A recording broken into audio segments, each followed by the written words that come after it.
నమస్తే Telangana welcome to T news నేను మమతా ముందుగా బులెటిన్ లో హెడ్లైన్స్ కొండా సురేఖ కామెంట్లపై నాగార్జున న్యాయస్థానాన్ని ఆశ్రయించారు నాంపల్లి కోర్టులో పరువు నష్టం క్రిమినల్ కేసులు దాఖలు చేశారు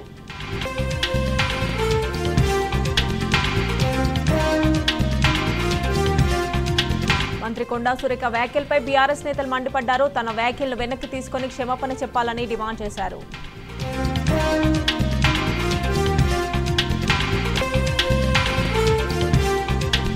దిగజారుడుతనంలో కాంగ్రెస్ ఆల్ టైమ్ బేవస్ రికార్డ్ క్రియేట్ చేసింది సభ్య సమాజం చీత్కరించుకునేలా అనైతిక రాజకీయాలకు పాల్పడుతోంది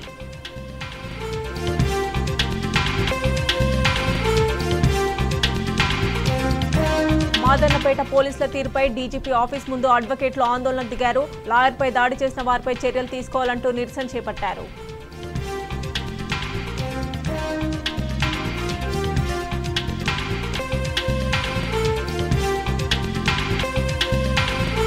గ్రూప్ 4 పరీక్ష రాసిన అభ్యర్థులు టీజీపీఎస్సీ గాంధీభవన్ ను ముట్టడించారు దసరాలోగా తుది ఫలితాలు ప్రకటించాలని ప్రభుత్వాన్ని డిమాండ్ చేశారు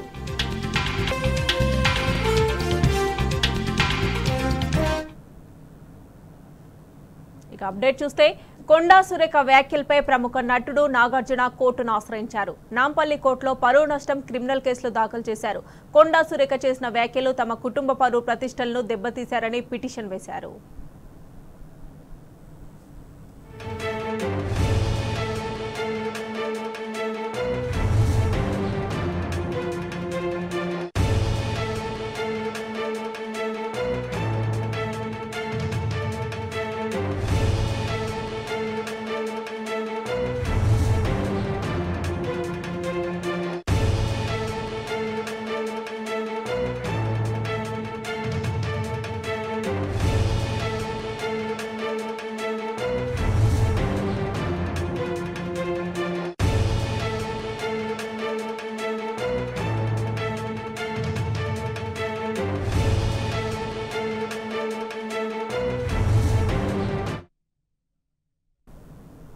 మంత్రి కొండా సురేఖపై బంజారాయిల్స్ పోలీస్ స్టేషన్లో బీఆర్ఎస్ మహిళా కార్పొరేటర్లు ఫిర్యాదు చేశారు బంజారాయిల్స్ ఏసీపీ వెంకటరెడ్డి సీఆర్ రాఘవేందర్ కు ఫిర్యాదు చేశారు Venkateshwar Nagar colony division corporator Manne Kavitha Reddy Vengal Rao Nagar division corporator Deedeepya Hema తదితరులు పాల్గొన్నారు మంత్రి సురేఖపై పోలీసులకు ఫిర్యాదు చేశామని న్యాయపరంగా చర్యలు తీసుకుంటామని చెప్పారని కార్పొరేటర్లు తెలిపారు మాజీ మంత్రి కేటీఆర్ తో పాటు సినీ ప్రముఖులకు కొండా సురేఖ తక్షణమే క్షమాపణ చెప్పాలని డిమాండ్ చేశారు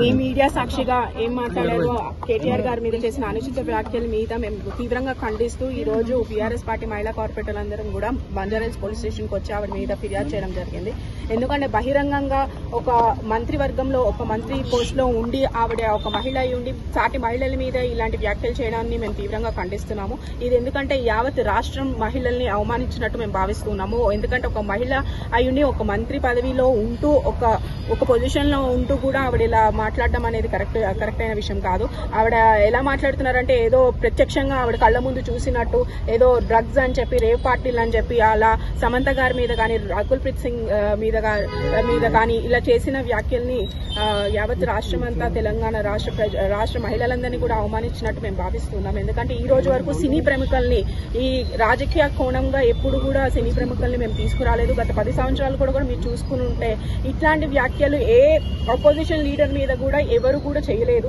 మేము ఏం చేసుకున్నా కూడా మా పథకాలు మా అభివృద్ధి కార్యక్రమాలతోనే ముందుకెళ్ళాం కానీ ఏదైనా ఉంటే పథకాల మీద అభివృద్ధి మీద మనం మాట్లాడుకుంటూ వెళ్ళాలి కానీ ఒక రాజకీయంగా ఒక పదవిలో ఉండి ఇట్లాంటి వ్యాఖ్యలు చేయడం అనేది చాలా తప్పు అని ఈ సందర్భంగా మీ ద్వారా ఆవిడకి మరోసారి మేము హెచ్చరిస్తున్నాము ఎందుకంటే ఇటువంటి వ్యాఖ్యలు ఆవిడ ఇమీడియట్ గా వెనక్కి తీసుకొని కేటీఆర్ గారికి బహిరంగ క్షమాపణ చెప్పాలి కంప్లైంట్ ఇచ్చినప్పటికీ ఏసీపీకి కూడా అలాగే సిఎస్ సబ్ ఇన్స్పెక్టర్ కూడా కంప్లైంట్ రిజిస్టర్ చేయడం జరిగింది మరి ఇలాంటి అనుచిత వాక్యాలు మాట్లాడిన కొండా సురేఖ గారి మాటలు ఏవైతే ఉన్నాయో దాని మీద యాక్షన్ తీసుకోమని చెప్పినప్పటికీ కూడా మరి ఏసీపీ గారు కానీ అలాగే సిఎస్ఆర్ కానీ సానుకూలంగానే స్పందించారు తప్పకుండా చర్యలు తీసుకుంటామనే విషయంలో వాళ్ళు భావిస్తూ ఆ విషయం చెప్పారు అలాగే మాకు ఎక్నాలజ్మెంట్ కాపీ కూడా సబ్మిట్ చేయడం జరిగింది ఒక కపుల్ ఆఫ్ డేస్ అడిగారు ఇప్పుడు ఇచ్చిన సబ్మిట్ చేసిన కాపీస్ కూడా కోర్టు కూడా పంపించడం జరుగుతూ ఉంది సో తక్షణమే చర్యలు తీసుకుంటామని కూడా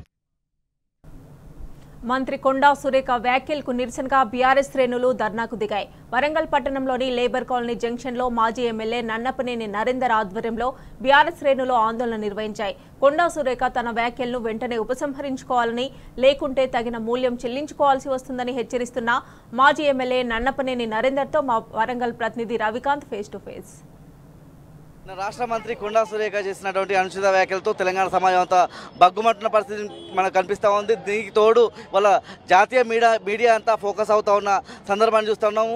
దాంతోపాటు ఇవాళ సినీ ఇండస్ట్రీ మొత్తం బగ్గుమంటున్న పరిస్థితి మనం చూస్తున్నాం. మనతో పాటు నరేందర్ గారి ఆధ్వర్యంలో వరంగల్లో ఉన్నటువంటి వరంగల్ నర్సంపేట రోడ్లో పెద్ద ఎత్తున ధర్నా నిర్వహించిన పరిస్థితి కూడా కనిపిస్తుంది. సరే, ఇవాళ ఎట్లా ఉంది?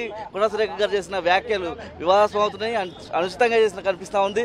తెలంగాణ సమాజం అంతా బగ్గుమంటా ఉంది. ఎట్లా ఇవాళ రాష్ట్ర మంత్రివర్యులు కొండా సురేఖ గారు వారు చేసినటువంటి అనుచితమైనటువంటి వాక్యాలు కేటీఆర్ గారి మీద ఇవాళ సభ్య సమాజం మొత్తం రాష్ట్ర ప్రజలందరూ కూడా ముక్కు మీద వేలేసుకుంటున్నారు. మీరు నిజంగా మీ దగ్గర సాక్ష్యాలు ఉంటే రండి, మాట్లాడండి. గాలికి మాట్లాడితే నీ మాటకేం విలువ ఉంటుందని అడుగుతున్నాను. నీ మాటకు విలువ ఉంటే నిరూపించు. నువ్వు నిరూపించకుంటే కేటీఆర్ గారికి క్షమాపణ చెప్పు, లేదంటే మాటలు వాపసు తీసుకోండి. ఈ విధంగా ఒక జాతీయ స్థాయిలో ప్రపంచవ్యాప్తంగా గుర్తింపు పొందినటువంటి కేటీఆర్ గారిని అనే హక్కు నీకు లేదు. 2014లో నీకు రాజకీయ భిక్ష పెట్టింది కేసీఆర్ గారు. అటువంటి వ్యక్తిని కొన్ని పరిశ్రమలు తీసుకొచ్చి వేల మంది ఉపాధి కల్పించినటువంటి కేటీఆర్ గారి మీద నువ్వు ఈ విధంగా చేయడం ఇది నీకు మర్యాద కాదు, పద్ధతి కాదు. మీరు ఒక బీసీ మహిళగా మీ మీద అనుచిత వాక్యాలు చేస్తే హరీష్ రావు గారు కానీ నేను కానీ బీఆర్ఎస్ పార్టీ అంతా కూడా స్పందించి అది తప్పని చెప్పడం జరిగింది. నీ గౌరవం ఉంటే, నీ మాటల మీద నీకే విలువ ఉంటే తగ్గేది లేదని కూడా చెప్తున్నావు కదా. బీఆర్ఎస్ పార్టీ కూడా తగ్గేది లేదు. నువ్వు తగ్గేది లేనిది దేనికోసమో చెప్పు. సమంత మీద చేసిన ఆరోపణలక, సమంతకు కేటీఆర్కు అంటగట్టినటువంటి ఆరోపణలక దేనికి తగ్గేదే లేదో వివరంగా చెప్పు. పుష్ప సినిమాల డైలాగులు కాదండి.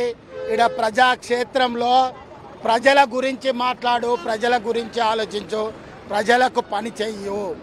మేము ఆ రోజే చెప్పినాం, ప్రజలకు పని చేసినంత కాలం మేము ఎక్కడ కూడా డిస్టర్బ్ చేయమని. ఈరోజు ఒక ఏడాది చూద్దాం మీ కథ ఏందో అని చెప్పి. ఏడాది కూడా ఓపిక లేదు మీకు. 7-8 నెలలకే మీరు సెల్ఫ్ గోల్ అయ్యిళ్ళు. హైడ్రా అనే ఒక డ్రామా కంపెనీ పెట్టి ఈరోజు నిరుపేదలందరూ కూడా నాశనం చేస్తున్నారు. ఇవాళ ఎంఎస్ నగర్ కానీ, అదేవిధంగా కేఎల్ మహేంద్ర కాలనీ కానీ, సంతోష్ మాత ఏరియా కానీ నోటీసులు ఇచ్చిన విషయం నీ ప్రభుత్వాన్ని నిజం కదా, వీటిని ఎందుకు పట్టించుకుంటలేవని కూడా ఈ సందర్భంగా అడుగుతున్నాం. ఇవాళ కేటీఆర్ గారిని ఇవాళ భారతదేశంలో పెళ్లి అనే ఒక వ్యవస్థలో ఇవాళ దానికి అపారమైనటువంటి గౌరవం ఉన్నది. ఈ గౌరవం ఉన్నటువంటి ఈ వ్యవస్థలో ఒక కోడలను పంపమని మామని అడగడం కానీ, మామ ఇంకోళ్ళ దగ్గర పంపడం కానీ, లేదంటే ఇంకో వ్యక్తి మామని అడగడం కానీ ఇది ఎక్కడైనా ఉందా అని కూడా నిన్ను అడుగుతున్నాము. మరి ఈ సాంప్రదాయాన్ని నువ్వే కొత్తగా తీసుకొస్తానవా? ఎందుకు ఇటువంటి ఆలోచన లేని మాటలు మాట్లాడుతున్నావు అని కూడా అడుగుతున్నాం. నీ ఆలోచన, నీ పద్ధతి బాగా లేదు. దానికి 3 కారణాలు మీ మధ్యకాలంలో విన్నాం. ఒకటి, సమంతను ఫోన్ ట్యాపింగ్ చేసి వాళ్ళు విడాకులు అయ్యేటట్టు చేసినామని మీరే అన్నారు. నిన్ననేమో సమంతను పంపమని నాగార్జున అడిగేలని మీరే అన్నారు. సెంట్రల్ జైలు ప్లేస్లో సెంట్రల్ జైలే ఉండాలి, సూపర్ స్పెషాలిటీ హాస్పిటల్ ఊరు బయట ఉండాలన్నది కూడా మీరే. ఈ 3 మీరు కరెక్టేనా మాట్లాడింది? ఆలోచన ఉండి మాట్లాడిలా, ఆలోచన లేక మాట్లాడిలా అని కూడా మిమ్మల్ని అడగడం జరుగుతున్నది. మీకు ఒకటే చెప్తున్నాం, మిమ్మల్ని ఇక్కడ ప్రజలు ఓట్లేసి గెలిపించలు. ప్రజలకు పనిచేయండి. మీరు ప్రజలకు పనిచేయని రోజున మా గొంతులు లేస్తాయి, ఖచ్చితంగా నిలదీస్తాం. అదేవిధంగా అన్యాయంగా అధికారాన్ని వేరే విధంగా ఉపయోగిస్తాం కూడా మీ నిలబడి మిమ్మల్ని కొట్లాడకుంటా అడగండి. ఖచ్చితంగా నీకు చెప్తున్నాం, మాటను వాపసు తీసుకుంటావా లేకుంటే మాట మీద నిలబడతావా అని కూడా ఈ సందర్భంగా మేము అడగడం జరుగుతున్నది. కేటీఆర్ గారు లాంటి వ్యక్తి మీద ఆకాశం మీద ఉమ్మేస్తే ఈ విధంగా మీ మీద పడుతుందో కేటీఆర్ లాంటి వ్యక్తి, అటువంటి వ్యక్తి మీరు సరైన పద్ధతిలో లేకుంటే మాత్రం సరైన మీకు పద్ధతిలో కూడా ఆన్సర్ చేయాల్సి ఉంటుందని కూడా ఈ సందర్భంగా చెప్తున్నాం.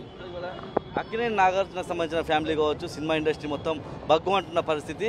వ్యాఖ్యలకు సంబంధించే వెనక్కి తీసుకున్నారు. కేటీఆర్ విషయంలో తగ్గేదే లేదు అంటున్నారు. అంటే ఈ వివాదం అంతా వచ్చింది అక్కినేనికి సంబంధించినటువంటి ఫ్యామిలీ విషయంలో. అలా వచ్చినప్పుడు కేటీఆర్ గారు కూడా క్షమాపణ చెప్పాల్సి ఉంటుంది. తగ్గేదే లేదు అనే మాటల వెనుక ఎట్లాంటి దృక్పథం ఉందని మనం అర్థం చేసుకోవాల్సి ఉంటుంది. ఇంతసేపు చెప్పింది అదే. కేటీఆర్ విషయంలో తగ్గేది లేదన్నారు కదా, నేను ఇంతకుముందే చెప్పిన మీరు తగ్గకండి, మీరు అట్లా నిలబడండి. అది నిరూపించినప్పుడు నీ మాటకు విలువ ఉంటుంది. నిరూపించకుండా కాలాపన చేస్తే నీ మాటకు విలువ ఉండదు. నువ్వు ఏ ఛాలెంజ్కి నిలబడతానో చెప్పు. ఫస్ట్ ఏ ఛాలెంజ్కి నిలబడతానో కరెక్ట్ చెప్పు. నేను చాలా గొప్ప వాళ్ళము, మాకు మించిన ప్రపంచంగా ఎవరు లేరు అనుకుంటున్నారు. మీకు మించిన వాళ్ళు ప్రపంచంలో మీరు చాలా చిన్నవాళ్ళు. ఈ ప్రపంచంలో రాజులు పోయినాయి, రాజ్యాలు పోయినాయి. ప్రజాస్వామ్యంలో రాజ్యాంగబద్ధంగా నడిచే ఈ పరిపాలన విధానంలో మీ యొక్క అనైతికమైనటువంటి అబాధ్యతగా ఉన్నటువంటి మాటలు తప్పుగా మాట్లాడుతున్నారు. వాటిని వాపస్ తీసుకోండి, లేకుంటే నిలబడండి. ఆ మాటకు జవాబులు ఏందన్నది కూడా మా ఎంటైర్ తెలంగాణ బీఆర్ఎస్ పార్టీ సమాధానం చెప్తుందని కూడా, దాని మీద మీకు ఎటువంటి ముందుకు పోతామన్నది కూడా మీకు చెప్తామని కూడా ఈ సందర్భంగా చెప్తున్నాను. మంత్రి కొండా సురేఖ గారు కేటీఆర్ గారి మీద చేసినటువంటి అనుచిత వ్యాఖ్యల పట్ల వెంటనే క్షమాపణ చెప్పాలి. ఏదైనా ఆధారాలు ఉంటే వాటిని బయట పెట్టాలి, కానీ వెంటనే క్షమాపణ చెప్పాలి. దీనికి సంబంధించి క్షమాపణ చెప్పాలని అయితే నడపని నరేంద్ర గారు కోరుతున్న పరిస్థితి మనకు కనిపిస్తూ ఉంది. సంయుక్త రవికాంత్, టీ న్యూస్, వరంగల్ జిల్లా. డాక్టర్ బిఆర్ అంబేద్కర్ సార్వత్రిక విశ్వవిద్యాలయం భూమిని Jawaharlal Nehru architecture and fine arts విశ్వవిద్యాలయానికి కేటాయించడంపై నిరసనలు వ్యక్తమవుతున్నాయి. 10 ఎకరాల భూమిని జేఎన్ఎఫ్ఏయుకు కేటాయించవద్దని యూనివర్సిటీ పూర్వ విద్యార్థుల సంఘం సభ్యులు పరిపాలనా భవనం ముందు పెద్ద ఎత్తున నిరసన తెలిపారు. భూ కేటాయింపు ఆలోచనను వెంటనే ఉపసంహరించుకోవాలంటూ ప్రభుత్వానికి విజ్ఞప్తి చేశారు. ఉన్నత విద్యా వ్యాప్తిలో అంబేద్కర్ ఓపెన్ యూనివర్సిటీ పేద, బడుగు, బలహీన వర్గాలకు చెందిన విద్యార్థులు, మహిళలకు తక్కువ ఫీజుతో ఉన్నత విద్యను అందిస్తున్న విశ్వవిద్యాలయ భూమిని వేరే విశ్వవిద్యాలయానికి కేటాయించడాన్ని అసోసియేషన్ తీవ్రంగా ఖండించింది. మహేష్ గౌడ్ గారు, చైర్పర్సన్ గా పల్లవి కపాడే గారు తాను దాన్ని లీడ్ చేస్తున్నారు. సో వారి మాటల్లో కూడా ఒక 2 నిమిషాలు, వారు కూడా ఒక 2 మాటలు చెప్పండి.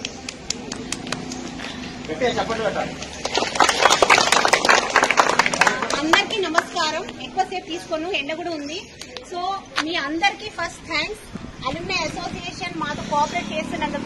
ఉన్నత విద్యకు నూతన అంటే గ్రామాలలో ఉన్న విద్యార్థులతో సహా అందరికీ ఇచ్చడానికి అంబేద్కర్ పనిచేస్తుంది. మీకు అందరికీ తెలిసిన విషయమే. అయితే ఆ 52 ఎకరాల నుంచి కూడా మనం కేబుల్ బ్రిడ్జ్ అందరూ తెలుసు కదా, ఆ కేబుల్ బ్రిడ్జ్ కోసం దాదాపు 10 ఎకరాలు ఇస్తున్నాం. తర్వాత ఒక 5 ఎకరాలు టీసాట్ ఇస్తున్నాం. ఇంకొక 5-6 ఎకరాలు మనం ఇప్పుడు హైడ్రాన్ రోడ్ చేపలు ఇస్తున్నాం. అది మొత్తం కూడా ఒక 7 ఎకరాలు 10 ఎకరాల దాకా మనకు ఆ చెరువులో ఉంది. అంటే మొత్తం కలిస్తే కూడా ఇప్పుడు 30-32 ఎకరాల కన్నా ఎక్కువ లేదు. అందులో 10 ఎకరాలు మాసప్ ట్యాంక్ లో ఉన్న ఫైన్ ఆర్ట్స్ యూనివర్సిటీకి కేటాయిస్తూ ప్రభుత్వం. హైదరాబాద్ మాదన్నపేట పోలీసుల ఓవర్ యాక్షన్ పై అడ్వకేట్లు బగ్గుమన్నారు. ఓ న్యాయవాదిని పోలీసులు విచక్షణారహితంగా కొట్టడాన్ని నిరసిస్తూ డీజీపీ కార్యాలయం ముందు ఆందోళనకు దిగారు. ప్రభుత్వ వ్యతిరేక నినాదాలతో హోరెత్తించారు. దాడి చేసిన పోలీసులపై చర్యలు తీసుకోవాలని న్యాయవాదులు డిమాండ్ చేశారు.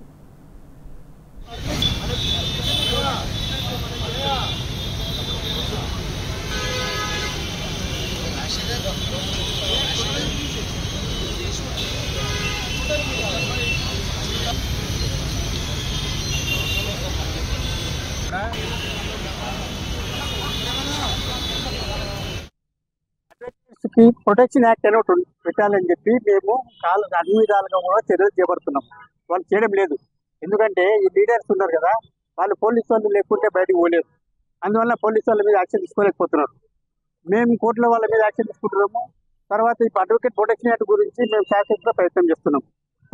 నిన్న ఖలీల్ అనే ఒక న్యాయవాది హైడ్రా దానికి అడ్డుపడి ఇది తప్పు అని చెప్పి బీదాల తరఫున అతను చేస్తే అతన్ని తీసుకుపోయి అతి దారుణంగా రోడ్డు మీద తీసుకుపోయి అతి దారుణంగా కొట్టి హింసించి, చూడండి ప్రాక్టీసింగ్ అడ్వకేట్ యంగ్ ఫెలో నడవలేకుండా చేసాడు. యంగ్ ఫీలో.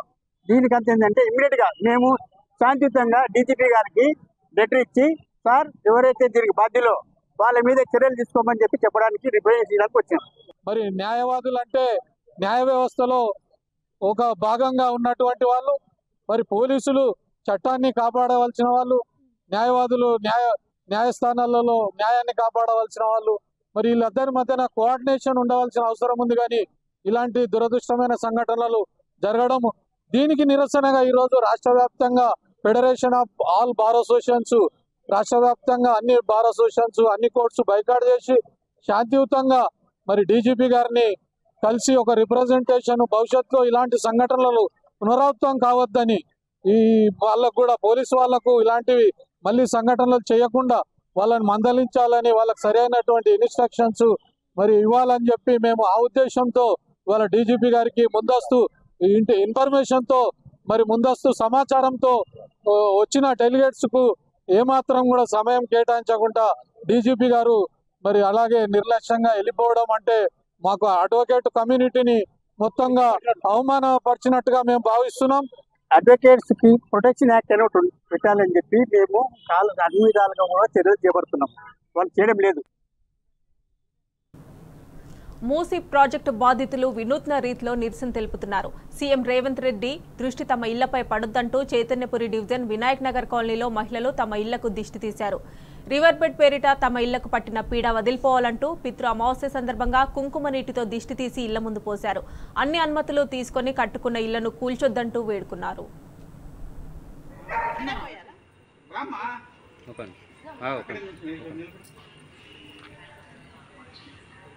కింద కూర్చోండి, కింద పోయి వంగిపోయింది, కింద వంగండి.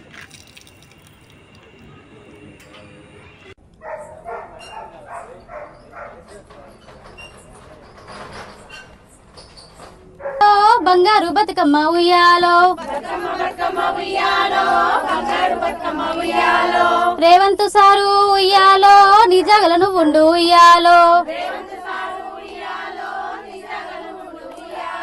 మా ఇంట్లో మమ్మల్ని ఉయ్యాలో, ఉండని ఎవయ్య ఉయ్యాలో,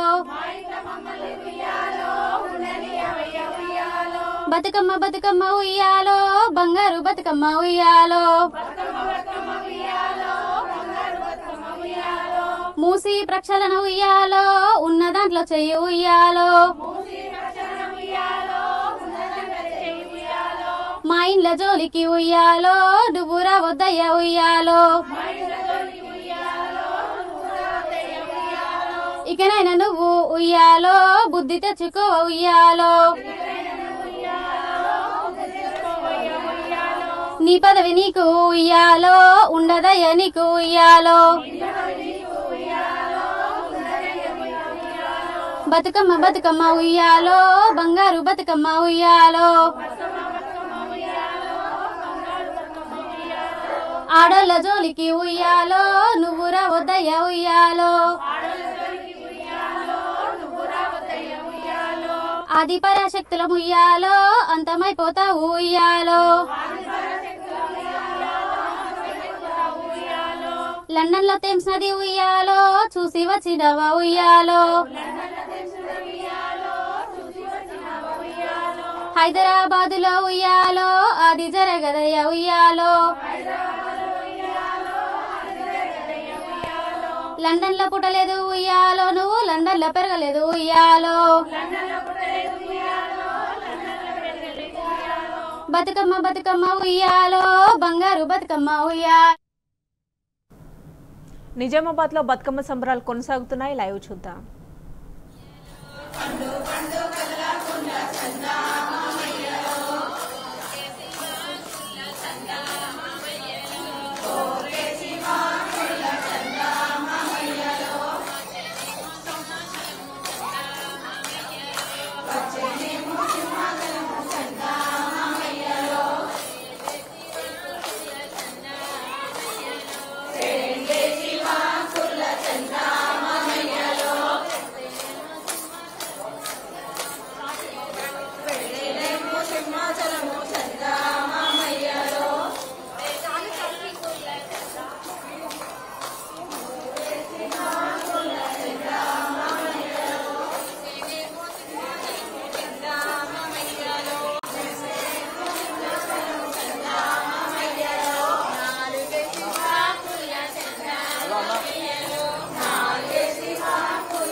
వెల్కమ్ బ్యాక్. ఇక నిజామాబాద్ లో బతుకమ్మ సంబరాలు ఘనంగా కొనసాగుతున్నాయి. లైవ్ లో చూద్దాం.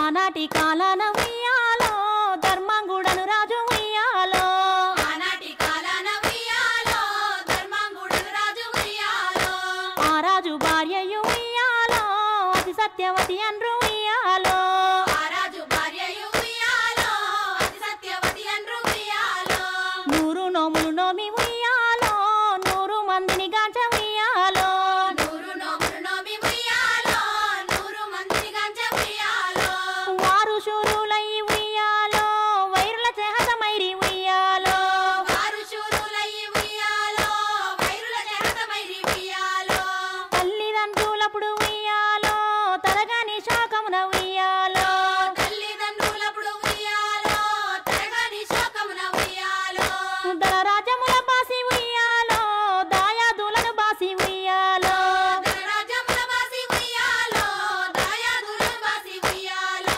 వనితతో వారాజు ఉయ్యాలో వనమందు నివసించే ఉయ్యాలో వనితతో వారాజు ఉయ్యాలో వనమందు నివసించే ఉయ్యాలో కలికి లక్ష్మిని గుర్చి ఉయ్యాలో ఘనత పంబనరించే ఉయ్యాలో కలికి లక్ష్మిని గుర్చి ఉయ్యాలో ఘనత పంబనరించే ఉయ్యాలో ప్రత్యక్షమై లక్ష్మి ఉయ్యాలో పలికే వరమడుగుమని ఉయ్యాలో ప్రత్యక్షమై లక్ష్మి ఉయ్యాలో పలికే వరమడుగుమని ఉయ్యాలో వినితించి వేడుచు ఉయ్యాలో వెలది తన గర్భమున ఉయ్యాలో వినితించి వేడుచు ఉయ్యాలో వెలది తన గర్భమున ఉయ్యాలో పుట్టుమని వేడగా ఉయ్యాలో పూబోని మది మెచ్చే ఉయ్యాలో పుట్టుమని వేడగా ఉయ్యాలో పూబోని మది మెచ్చే ఉయ్యాలో సత్యవతి గర్భమున ఉయ్యాలో జన్మించే శ్రీలక్ష్మి ఉయ్యాలో సత్యవతి గర్భమున ఉయ్యాలో జన్మించే శ్రీలక్ష్మి ఉయ్యాలో అంతలో మునులను ఉయ్యాలో అక్కడికి వచ్చిరి ఉయ్యాలో అంతలో మునులను ఉయ్యాలో అక్కడికి వచ్చిరి ఉయ్యాలో కపిల గాలవులు ఉయ్యాలో కశ్యపంగిరసులు ఉయ్యాలో కపిల గాలవులు ఉయ్యాలో కశ్యపంగిరసులు ఉయ్యాలో అత్రి వశిష్ఠులు ఉయ్యాలో ఆ కన్యను చూసి ఉయ్యాలో అత్రి వశిష్ఠులు ఉయ్యాలో ఆ కన్యను చూసి ఉయ్యాలో బ్రతుకగానే ఈ తల్లి ఉయ్యాలో బతుకమ్మ ఎనిరంతా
ఇక కొండా సురేఖ వ్యాఖ్యలపై రకుల్ ప్రీత్ సింగ్ ఫైర్ అయ్యారు. రాజకీయాల కోసం నా పేరుని వాడుకోవటం ఆపేయాలని ట్వీట్ చేశారు. రాజకీయాలు, పార్టీలు, నేతలతో తనకు సంబంధం లేదని రకుల్ ప్రీత్ సింగ్ స్పష్టం చేశారు. రాజకీయ విమర్శల కోసం, న్యూస్ హెడ్లైన్ల కోసం మమ్మల్ని వాడుకోవద్దని సూచించారు. ప్రపంచవ్యాప్తంగా సృజనాత్మకతకి, నైపుణ్యానికి తెలుగు సినిమా ఇండస్ట్రీ ప్రతీక అన్నారు. తెలుగు చిత్ర పరిశ్రమతో చాలా కాలం ప్రయాణించారు. ఇక ముందు కూడా కొనసాగిస్తానని రకుల్ ప్రీత్ సింగ్ స్పష్టం చేశారు. మహిళల గురించి నిరాధారమైన దుర్మార్గమైన పుకార్లు వినడం బాధాకరమని చెప్పారు. బాధ్యత గల పదవిలో ఉండి మాట్లాడటం మనసును కరిచివేసిందన్నారు. మర్యాద కోసం మాట్లాడకుండా ఉంటే అది బలహీనతగా భావిస్తున్నారని రకుల్ ప్రీత్ సింగ్ ఆవేదన వ్యక్తం చేశారు.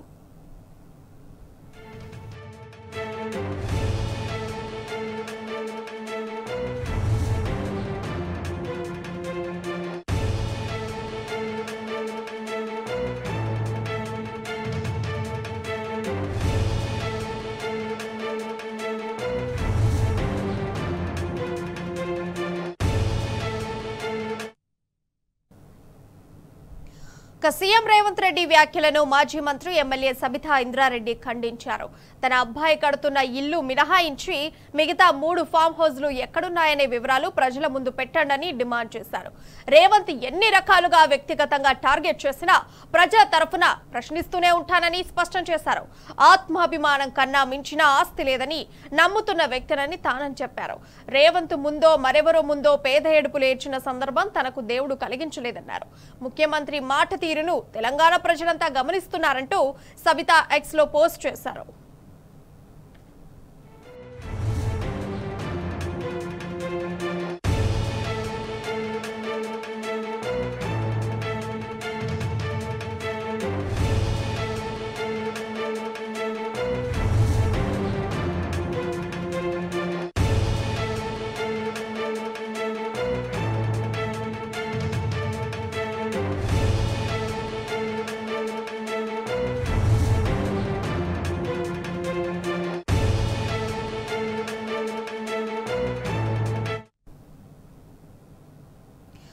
కాంగ్రెస్ సర్కారు కూల్చివేతలే లక్ష్యంగా ముందుకు సాగుతోందని మాజీ మంత్రి జగదీష్ రెడ్డి విమర్శించారు.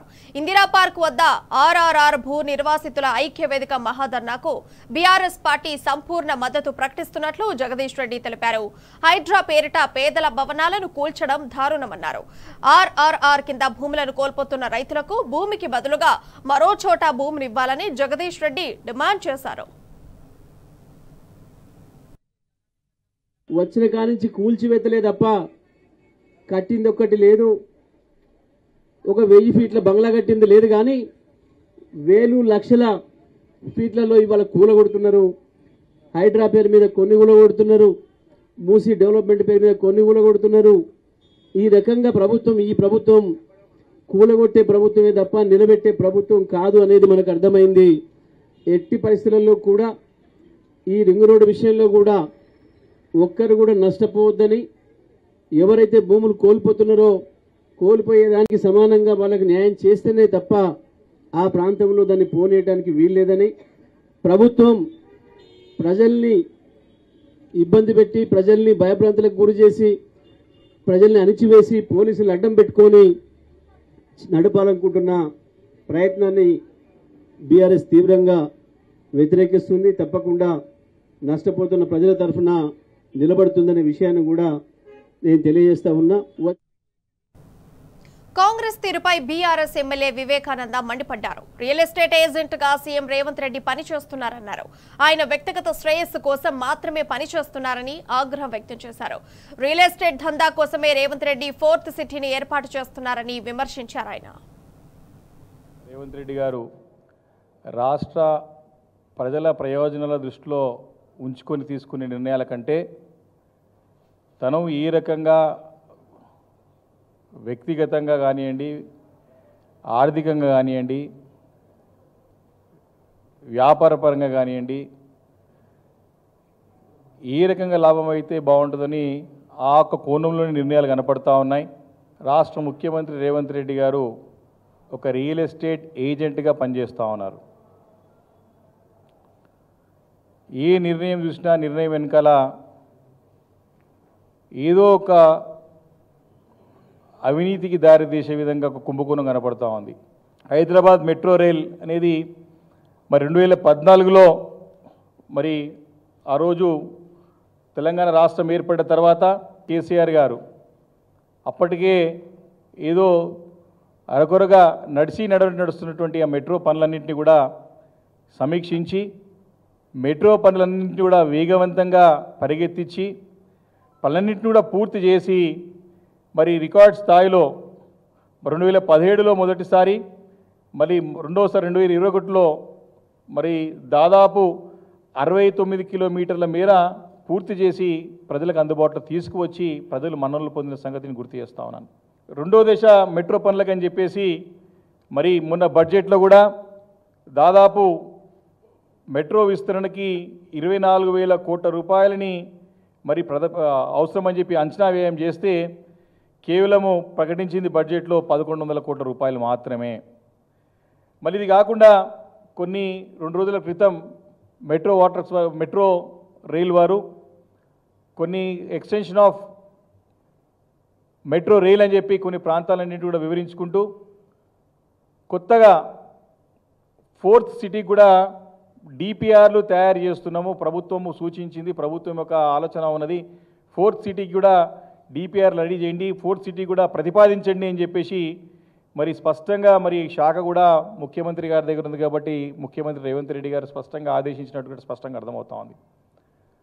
అంటే 4th సిటీ అంటే కేవలము ఒక ఊహల్లో ఉన్న నగరం, అది కేవలము కల్పితమైన నగరం, అది ఇంకా పేపర్ పైన కూడా పెట్టిన నగరం, అది అంటే ఏమీ లేని నగరానికి మరి మెట్రో రైల్ని తీసుకెళ్లాలని చెప్పేసి కూడా వారి ప్రతిపాదించడం చూస్తూ ఉంటే హాస్యాస్పదంగా ఉన్నది, చాలా వింతగా ఉన్నది.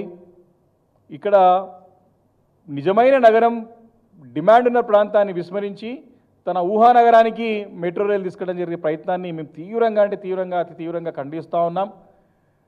తన ఊహానగరాన్ని గురించి ఉన్న నగరాన్ని విస్మరిస్తూ ఉన్నారు.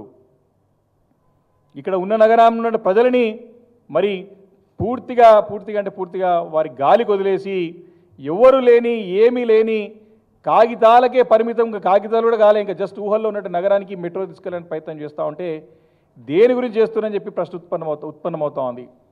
అయితే దీన్ని బట్టి కేవలం ఇది తన రియల్ ఎస్టేట్ దందా కోసానికి, రియల్ ఎస్టేట్ వ్యాపారం కోసానికి ఎలా అయితే బిల్డర్లు ఒక నమూనా గీసి ప్లాన్ గీసి ప్రీ బుకింగ్ చేస్తారో తమ వెంచర్లో ఉండే ఫ్లాట్లని కానీ విల్లాలను కానీ, అదే రకంగా ముఖ్యమంత్రి గారు అక్కడ స్థలాలను కూడా కొనుగోలు చేసి ప్రీ బుకింగ్ కింద బిల్డర్లకు అప్పైపడానికి మరి మెట్రో కనెక్టివిటీ చూపెట్టే ప్రయత్నం చేస్తున్నది స్పష్టంగా అర్థమవుతోంది. కాబట్టి గతంలో మేము శాంక్షన్ చేసి కన్సల్టెన్సీని అపాయింట్ చేసి పనులకు ముందు పోవాల్సిన అవసరం ఉన్న తరుణంలో వాటిని రద్దు చేసినారు. రద్దు చేయడానికి దానికి సరైన కారణం కూడా తెలియదు ఇప్పటివరకు కూడా. దాన్ని ప్రకటించకుండా, దాని గురించి చర్చ లేకుండా, దాని గురించి అవగాహన తెచ్చుకోకుండా ఏమీ లేని తన ఊహానగరానికి తీసుకెళ్లే ప్రయత్నాన్ని మేము తీవ్రంగా. దేశంలో పిల్లి ఎలుకల్లా కొట్లాడుకుంటున్న బీజేపీ కాంగ్రెస్ తెలంగాణలో ఒకటయ్యాయని బీఆర్ఎస్ సీనియర్ నేత దాసోజు శ్రావణ్ కుమార్ విమర్శించారు. మంత్రి పొంగులేటి ఇల్లు, ఆఫీసులపై జరిగిన ఈడీ దాడుల్లో 1,600 కోట్ల రూపాయల అక్రమ సంపాదన, విలువైన ఆభరణాలు దొరికినట్టు వార్తలొచ్చాయన్న ఆయన ఈడీ ఆ వివరాలకు ఎందుకు ప్రకటించలేదని ప్రశ్నించారు. ఈడీ కేసు నుంచి తప్పించుకునేందుకే ప్రధానికి అత్యంత సన్నిహిత పారిశ్రామికవేత్త అయిన గౌతమ్ అదానీతో పొంగులేటి భేటీ అయ్యారని చెప్పారు దాసోజు శ్రావణ్.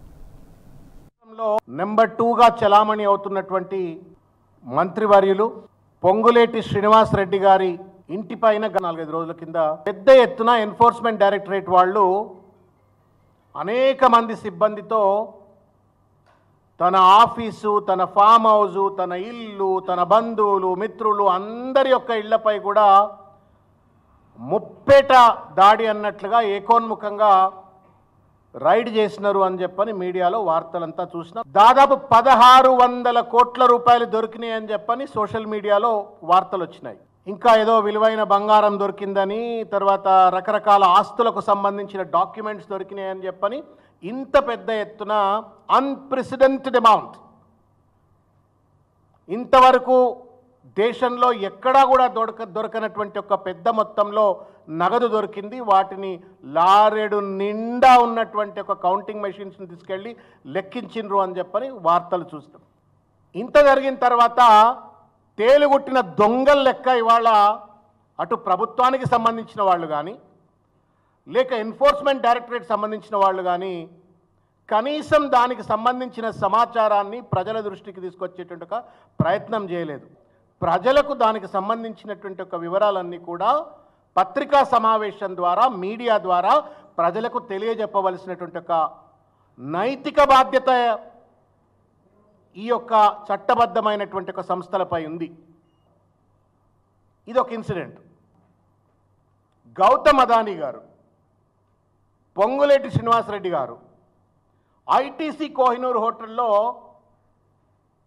కర్ణాటక రాష్ట్రానికి చెందినటువంటి చీఫ్ అడ్వైజర్, ముఖ్యమంత్రికి చీఫ్ అడ్వైజర్ అయినటువంటి ఒక సునీల్ కనుగోలు గారు, వీళ్ళ ముగ్గురి మధ్యన సమావేశం జరిగింది. ఇక గౌతమ్ అదానీ అంటే ఎవరో మీ అందరికి ఎరుక. నరేంద్ర మోడీ గారికి అత్యంత పెట్ ఇండస్ట్రియలిస్ట్ ఇన్ ద కంట్రీ. ముగ్గురు ఎందుకు కూర్చొని మాట్లాడుకున్నారు? ఈ ఉదంతాలను దయచేసి మీరు క్రోడీకరించి చూడాలని చెప్పి నేను కోరుతా ఉన్నాను. ఇవాళ గౌతమ్ అదానీని అడ్డం పెట్టుకొని ఏమైనా ఈడీ కేసులలో నుండి తప్పించుకునేటువంటి ఒక ప్రయత్నం ఏమైనా చేస్తూ ఉందా అని చెప్పని అడుగుతా ఉన్నాను. బీజేపీకి పెట్టుబడిదారుగా ఉన్నటువంటి ఒక అతిపెద్ద పారిశ్రామికవేత్తతో కాంగ్రెస్ మంత్రికి ఏం పని అని చెప్పని కూడా అడుగుతా ఉన్నాం. ఇదే అర్థమవుతా ఉంది ఏంటంటే తెలంగాణలో ఒక వింతైనటువంటి ఒక అక్రమ రాజకీయాలను చూస్తూ ఉన్నాం. దేశవ్యాప్తంగా పిల్లి ఎలుక బీజేపీ కాంగ్రెస్ అంటే, తెలంగాణకు వస్తే మాత్రం బాయ్ బాయ్ పెద్దన్న చిన్నన్న లెక్క ఇవాళ కొనసాగుతున్నటువంటి ఒక రేవంత్ రెడ్డి నేతృత్వంలో కొనసాగుతున్నటువంటి బీజేపీతో సఖ్యతకు నిదర్శనంగా గౌతమ్ అదానీ, పొంగులేటి శ్రీనివాసరెడ్డి ఇద్దరు మీటింగ్లు పెట్టుకుంటారు. గ్రీన్ ఇండియా ఛాలెంజ్ సృష్టికర్త సంతోష్ కుమార్ పిలుపు మేరకు జమ్మి చెట్టు నాటడం సంతోషంగా ఉందన్నారు రాష్ట్ర మాజీ బీసీ కమిషన్ సభ్యులు శుభప్రద్ పటేల్. గుడిగుడికో ఓ జమ్మి చెట్టు కార్యక్రమంలో భాగంగా వికారాబాద్ అనంతగిరి పద్మనాభ స్వామి, మూసీ జన్మస్థలం బుగ్గ రామలింగేశ్వర స్వామి, దామగుండం ఆలయ ప్రాంగణంలో శుభప్రద్ పటేల్ జమ్మి చెట్టు నాటారు.